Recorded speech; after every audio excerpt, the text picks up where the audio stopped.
Bonsoir voyageurs de l'ombre et bienvenue chez moi, Historia. Ici, les histoires ne cherchent pas à rassurer, elles attendent simplement d'être entendues. Installe-toi confortablement, ferme les yeux et écoute ce que la nuit a décidé de raconter. Le miroir. Quand Lucie trouva le miroir, il était emballé dans un drap gris au fond du grenier. Elle venait d'acheter cette maison aux enchères pour une bouchée de pain. L'ancienne propriétaire étant décédée depuis plusieurs mois, sans héritier, sa maison était encore pleine d'objets ne demandant qu'à être oubliés. Lorsqu'elle retira le drap, une odeur froide s'en échappa, une odeur de cave, de nuit enfermée. Le miroir était grand, presque aussi grand qu'elle. Son cadre était noir, ancien, mangé par des fissures fines comme des veines. Lorsque ses yeux croisèrent son reflet, elle eut une sensation étrange. Elle eut l'impression qu'il n'avait pas cligné en même temps qu'elle.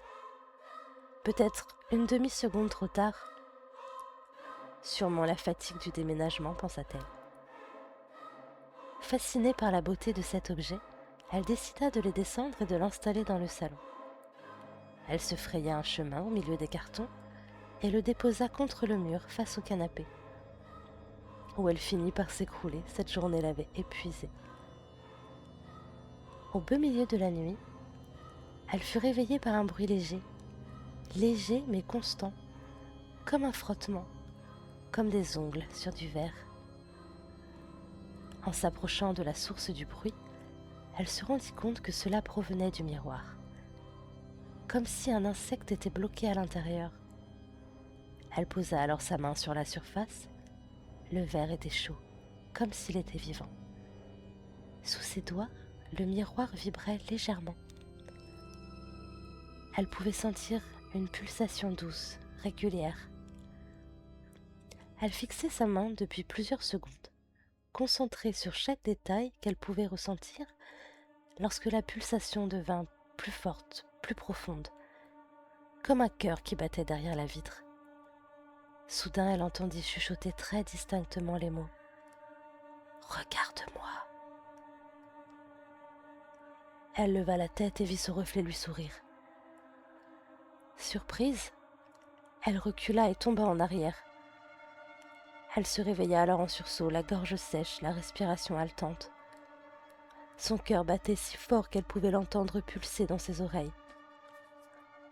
Elle se trouvait toujours dans le canapé. Face à elle, le miroir. Il lui semblait plus proche désormais. Pas déplacé, non, juste plus présent. Elle s'approcha de son reflet et resta quelques secondes immobile dans l'obscurité du salon. Elle posa sa main sur le verre. Il était froid, impassible. Elle se trouva ridicule, ce n'était qu'un simple cauchemar. Elle finit par aller se coucher, mais le sommeil ne revint pas. Toute la nuit, elle eut l'impression d'être observée. Le lendemain, elle sortit de son lit au prix d'un effort bien trop important. En arrivant dans le salon, elle osa à peine regarder le miroir. Elle l'observa du coin de l'œil. Son reflet était là, mais quelque chose avait changé. Ses yeux semblaient plus sombres. Ses traits étaient légèrement tirés. C'est à ce moment que les murmures commencèrent. Très faibles d'abord, comme un souffle coincé entre deux murs. Lucie crut d'abord entendre le vent, puis son prénom. Elle se figea, le son ne venait pas de la pièce, mais de l'intérieur du miroir. Son reflet bougea alors qu'elle restait immobile. Il pencha légèrement la tête, comme s'il voulait l'observer sous un autre angle. Ses lèvres remuèrent sans un bruit. Puis la voix revint, plus proche. « Regarde-moi.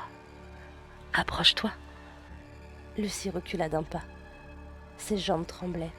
Son reflet, lui, restait parfaitement droit. Et ses yeux, trop noirs, trop ouverts. Les murmures se multiplièrent.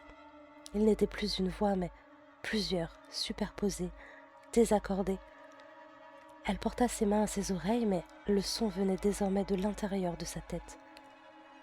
Des images surgirent, des silhouettes, des visages collés au verre. écrasées comme des insectes prisonniers. Elle sentit une douleur sourde derrière ses tempes. Son reflet souriait plus largement maintenant. Un sourire qui ne lui appartenait pas, un sourire carnassier. Le miroir vibra. Cette fois, ce n'était plus léger, non. La pulsation était violente, profonde, comme si quelque chose frappait depuis l'autre côté. Une fissure était apparue dans le verre, puis une autre. Elle tenta de reculer, mais impossible de bouger. Ce reflet s'avança, et Lucie se sentit de plus en plus collée au miroir. Lorsque son double leva la main, elle sentit la sienne se lever en même temps. Les deux paumes se touchèrent contre la surface réfléchissante. Le verre était devenu brûlant. Une douleur lui traversa le bras pour remonter jusqu'au cœur. Le reflet approcha son visage du sien, jusqu'à ce que leurs fronts se touchent de part et d'autre du miroir. Lucie ouvrit la bouche pour crier. Elle voulut hurler, pleurer, mais rien de tout cela ne vint. Elle ne réussit qu'à écarquiller les yeux alors qu'elle se sentait écrasée contre le miroir. Elle sentit peu à peu ses souvenirs s'effriter, chacune de ses pensées. Son nom, sa maison, le temps, tout devenait flou, sauf les yeux en face d'elle. Elle n'arrivait plus à respirer maintenant. Elle se sentait traverser la surface. À l'intérieur, ce n'était pas du verre, c'était vivant, glissant. Des dizaines de silhouettes se pressaient autour d'elle, des visages muets qui semblaient hurler. Quand le silence revint, le salon était vide. Le miroir, lui, était immobile.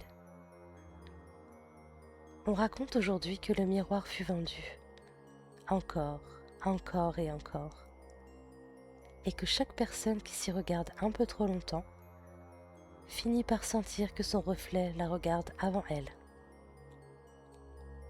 Si tu es proche d'un miroir en ce moment, regarde bien ton reflet. Clignote-t-il des yeux en même temps que toi? Oh, une demi-seconde trop tard. Merci d'avoir traversé cette histoire avec moi. Si elle vous a troublé, laissez-moi une trace dans les commentaires. L'ombre lit tout. Et qui sait, ce sera peut-être vous, ma prochaine histoire.